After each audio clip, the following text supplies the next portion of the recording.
This meeting is being recorded.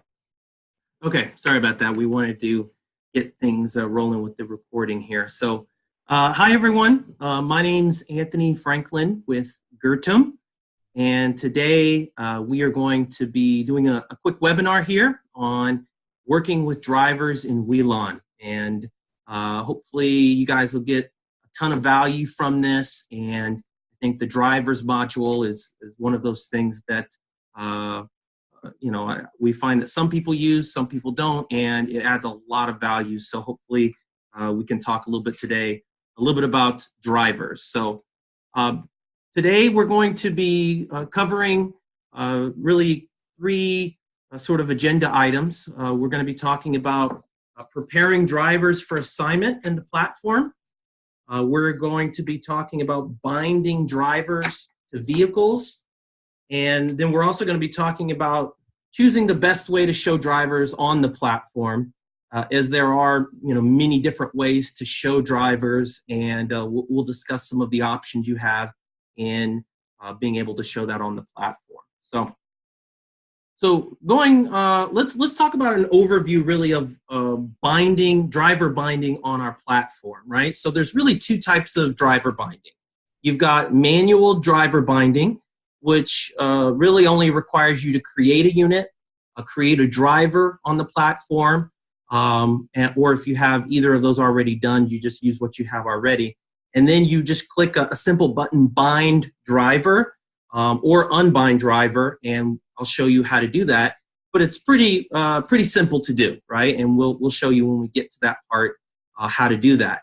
The more, I think, useful application for a lot of people anyway is automatic binding, which means that the base of the platform is going to bind that driver when we receive that code. So and so here, yeah, you're still creating units, you're still creating drivers, but now you have a unique ID code that's coming from hardware setup, and then you're creating a binding sensor so the platform knows what exactly what vehicle needs to be this driver needs to be bound to. And then of course there's a button called enable auto binding, and we'll show you how to do all of those steps, and I think create some more value for your clients.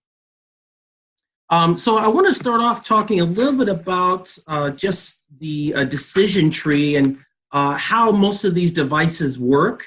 Of course, there are other devices that may work in a different way, but typically how we get this information on the platform is important to understand. So someone is, in the particular case of an iButton or RFID reader, essentially there's an ID tag that's scanned or touched, and that ID tag has a code, right? And it gives the code to the reader, and the reader then sort of goes down and goes, do I recognize this code?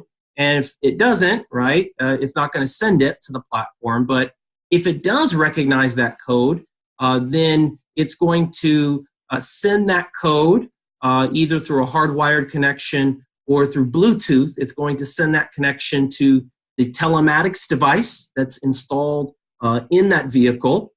And then the code is going to be sent from the tracker to the Wialon platform, right? And so essentially that's how we're getting the platform and really recognizing that this is the driver that should be assigned and bound to this vehicle. So hopefully that's an easy way to understand how we receive the right code for the right driver.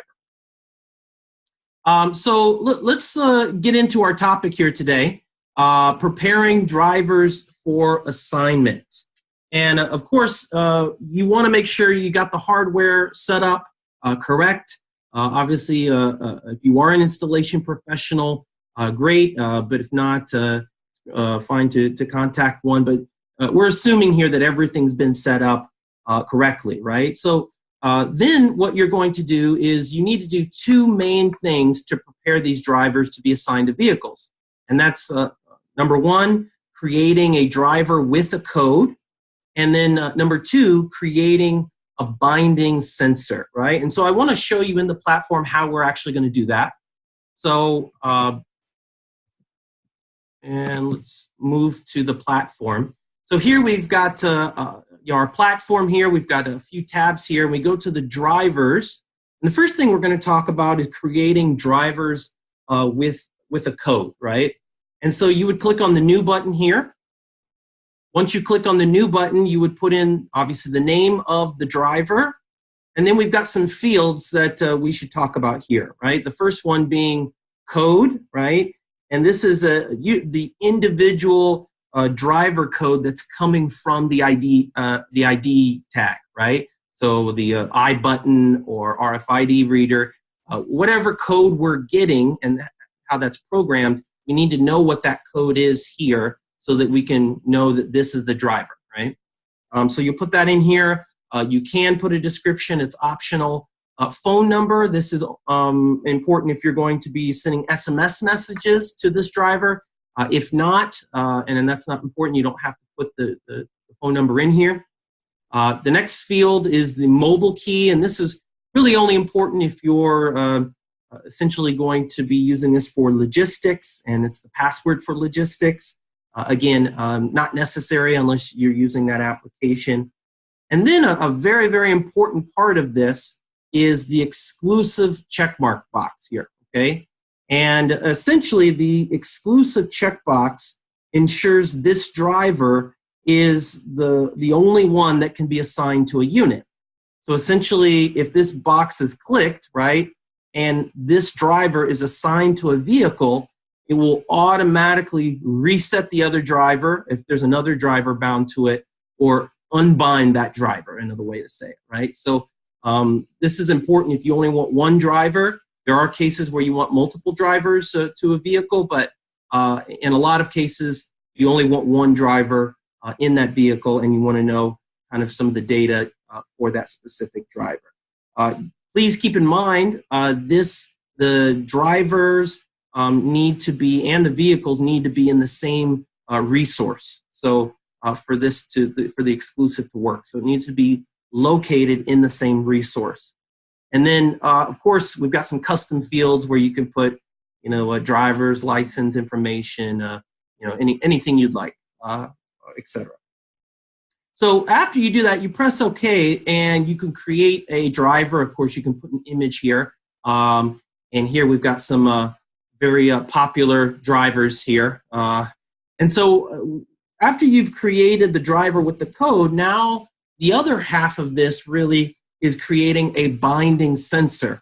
And essentially, this tells the platform which vehicles need to automatically bind, right? And so here, if you can do this for any of these, but essentially, I'll walk through what that is. So you would go to the wrench key and the unit properties, right? You would open this up, and essentially, on the sensors, right, you can create a new sensor, and we'll walk through some of these, right? Of course, for a new sensor, you're probably going to call it driving, or driver binding, right? Then the sensor type, it has to be driver binding. Again, this lets the platform know that when we receive a certain parameter, we need to bind or unbind this driver. The parameter that's going to be used. Of course, you can use really any such parameter that's supported by the device, but typically this is going to be AVL driver, right? AVL underscore driver. So in a lot of cases we see that. Of course, you want to check with your manufacturer of the device, but typically telematics devices are going to report this as AVL driver. Okay. A couple of other things too. That's really all that's required if you want to bind the drivers. Okay.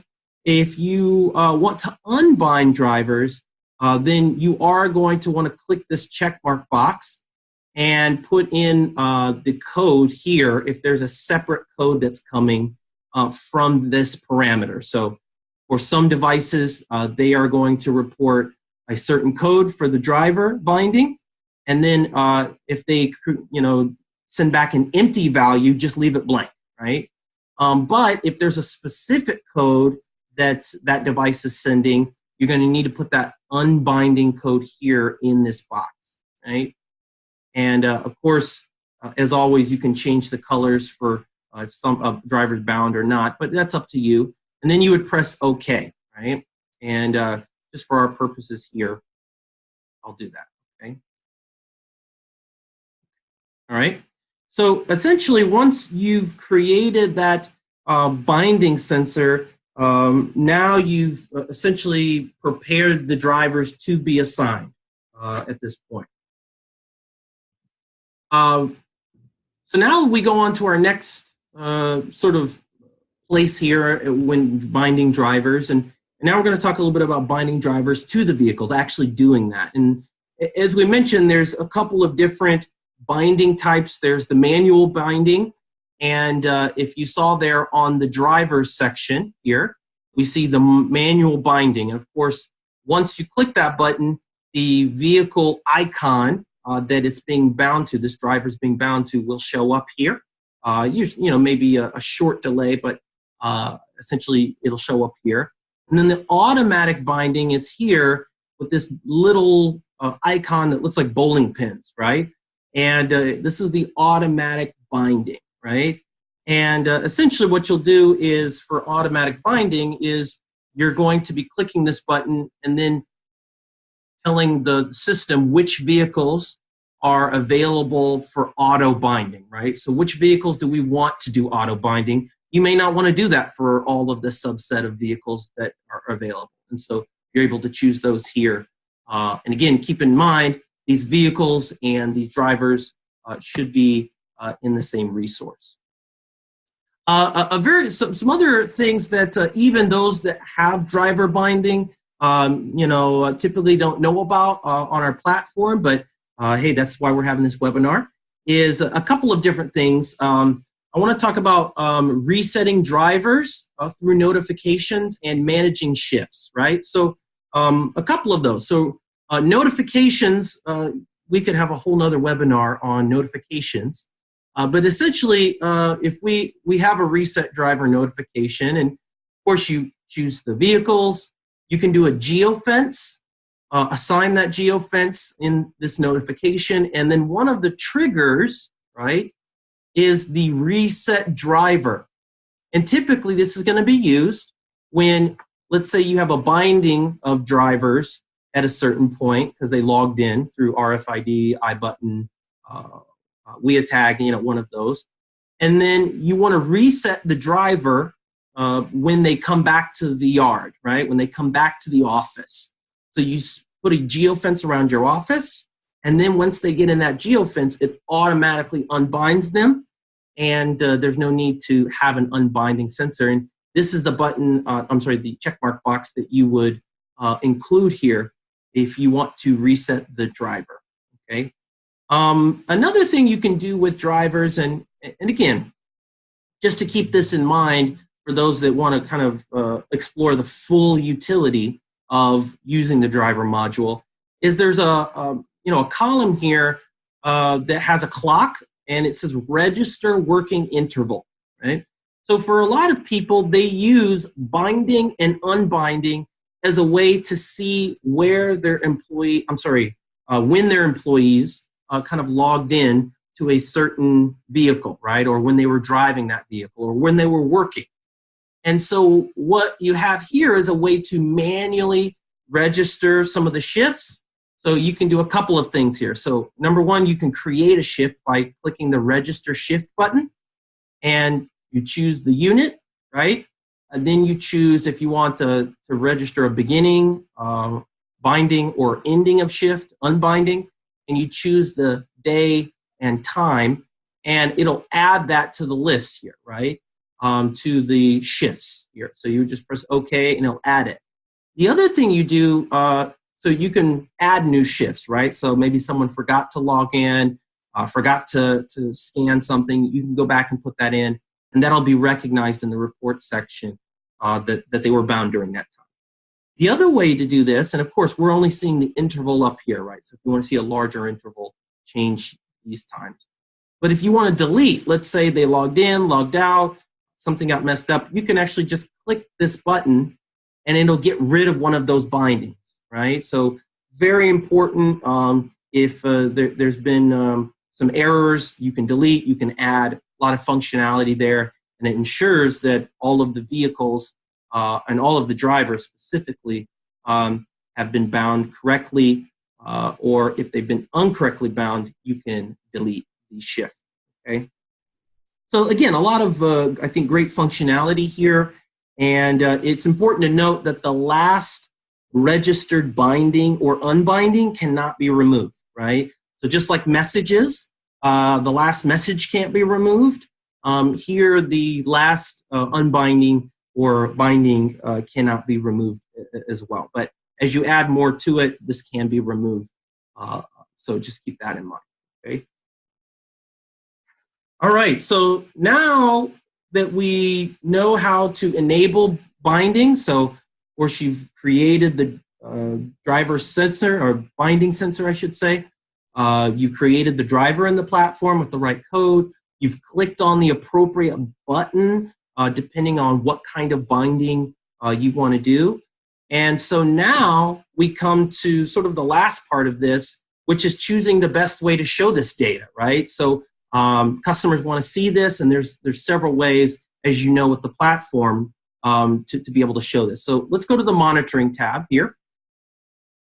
And the monitoring tab essentially allows you to display this in lots of different ways. So the first way is hiding or showing the assigned driver on the map. So here we have it on the map, but you know, some folks kind of ask, well, how do you display that, right? Well, you click on this I button, kind of what you see, and we have several options, but one of them has the steering wheel and the name here. So if I click on it, now there's no longer the driver name under here, right?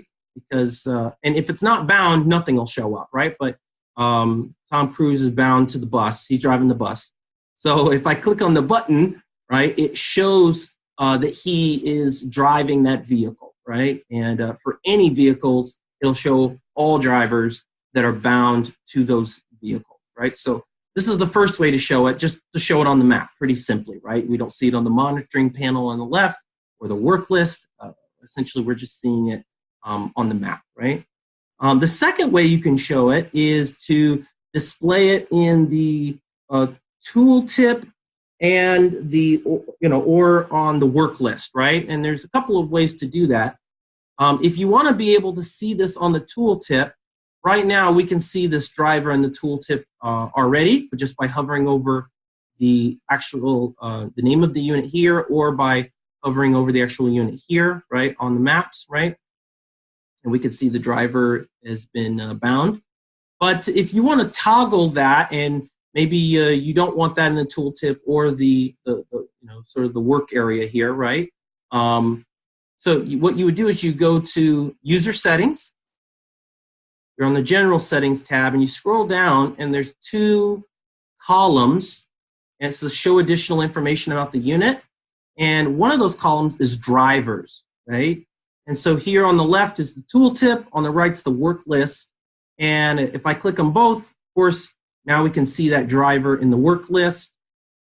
And I can also see that driver in the tooltip just by hovering over that unit, right? But if I don't want to see that, I can essentially just click those off and they won't see those, right? The other way you can display drivers is by clicking on the monitoring panel customizer, right? And this is the three dots here. Essentially, you can add the driver's name to the secondary information. So instead of address down here, you can add the driver's name. And here we have the driver's name if they are bound to those units. Or I can also add a whole new column, right, by clicking on this column on the left, right? And if I do that, essentially there's a whole column on the left that shows the drivers that are bound to the unit, right? Or the driver that's bound to the unit. And so this is an easy way to display this as well. And so there's definitely some variety in ways you can display this. Of course, it's really up to you and kind of what your clients need. Now, you may be asking why do we need to kind kind of even choose the best way to show who's driving? Well, the whole reason you use drivers, the module itself, is you want to know who's driving, right? And you want to know who's driving right now, and that's the monitoring panel. You want to know who's using and driving the vehicle in the future, and so you build notifications that can inform you of that when it happens in the future.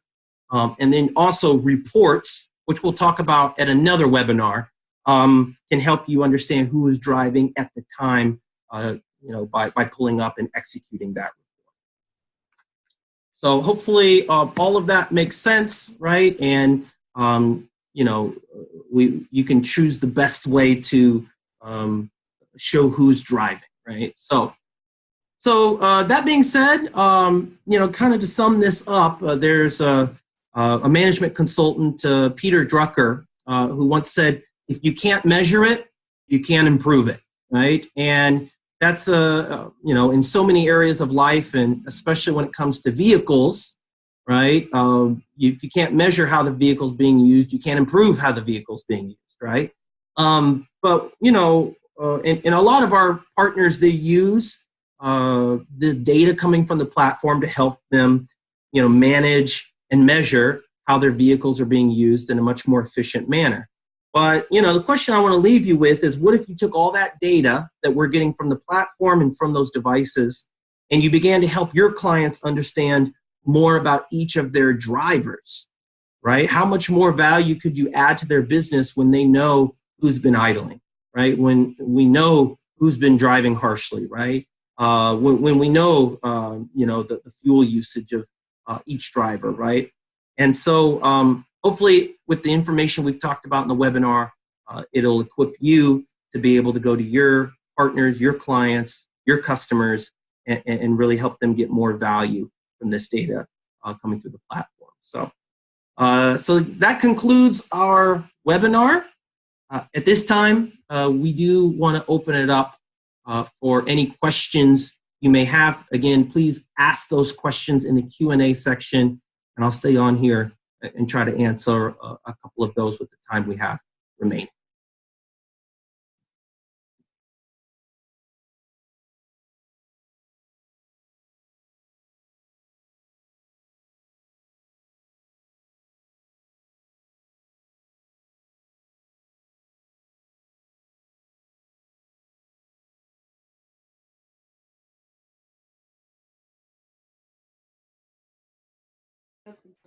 So so we do have a question here. So I want to answer. Someone asked here, if an exclusive driver is bound and another exclusive driver is scanning his ID card, will he replace the original exclusive driver, i.e. would the system unbind the original exclusive driver automatically? So the answer is yes.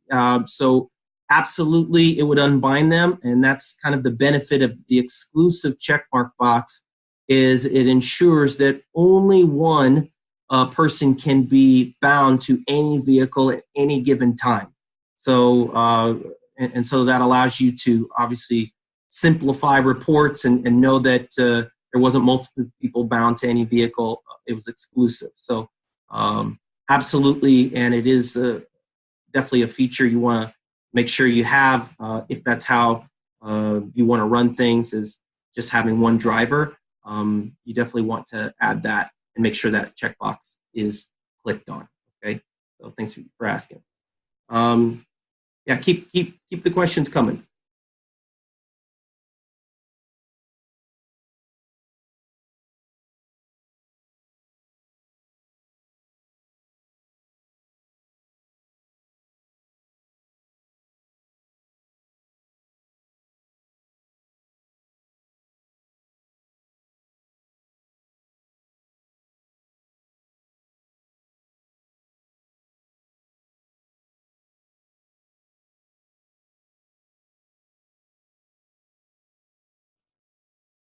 We got not really another question, but Santiago, it's a great webinar, and hey, thanks. I'm glad you're enjoying it. Obviously, we're looking to answer questions help you guys get some more value from the platform. And so thanks for the words.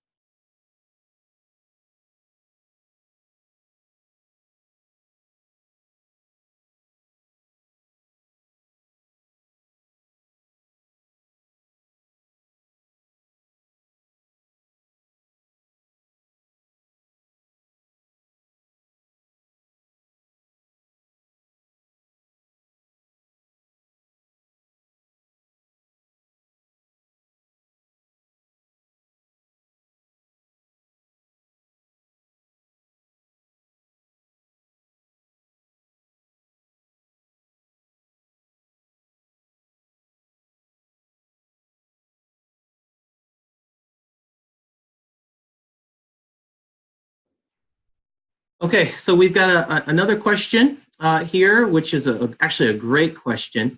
Can binding and unbinding be done through the ELD app by assured tracking? So as many of you know, we do have an application, an ELD application to help with hours of service through assured tracking.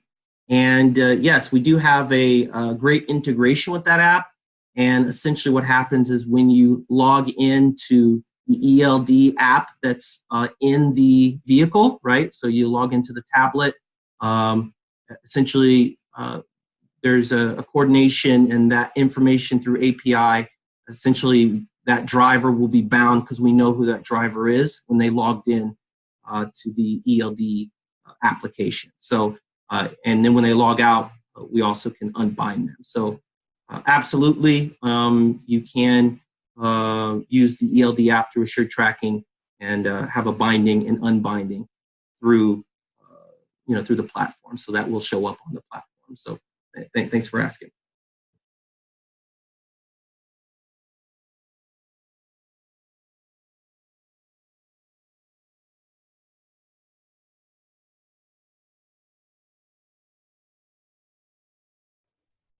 Okay, so we have another question. Joel asked, is there what options do we have for, key fobs, driver ID, stickers, all of that? So it's important to remember that we can work with any of these devices, right? So essentially, we just need to know the code, and the code's being reported through the reader, usually to the telematics device. And since the telematics device, reports back to the platform, we're getting that code. So it really is up to you and how you want to, what's kind of the functionality of these readers, or maybe you want to have something printed and a QR code. You could do that, but it's really up to more of the utility for you. But we can work with any of those options as long as again, that code's being reported to the telematics device. So you have options there, Joel. So thanks for asking.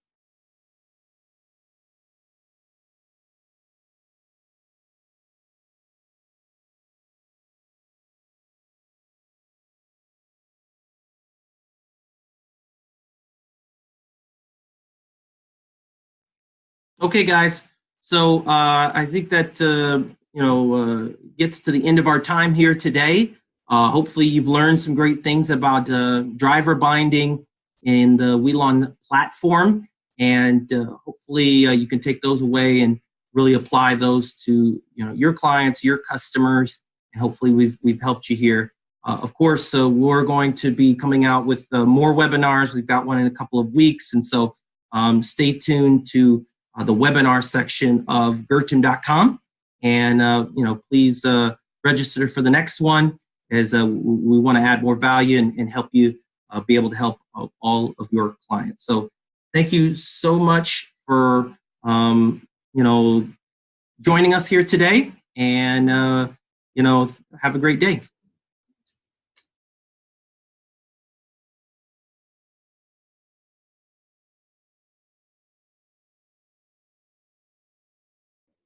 Oh, yes. One more thing, too. We do have a telematics conference coming up, and that's going to be held in Minsk. It's going to be an exciting time. We've got manufacturers coming that already have their devices integrated in the Wialon platform. We've got a ton of partners coming, and it's a huge sort of anniversary for us as well. We're really excited to work with our partners, collaborate, and obviously we'll be announcing some new features of our platform and some new developments. So it'll be an exciting time. We do want you to join us. For all of our partners, you can go to my.gurtam.com and you can log in and be able to register for the conference there. So if you have any questions, reach out to your partner success manager, and we hope to see you there. All right. Have a great rest of your day. Thanks.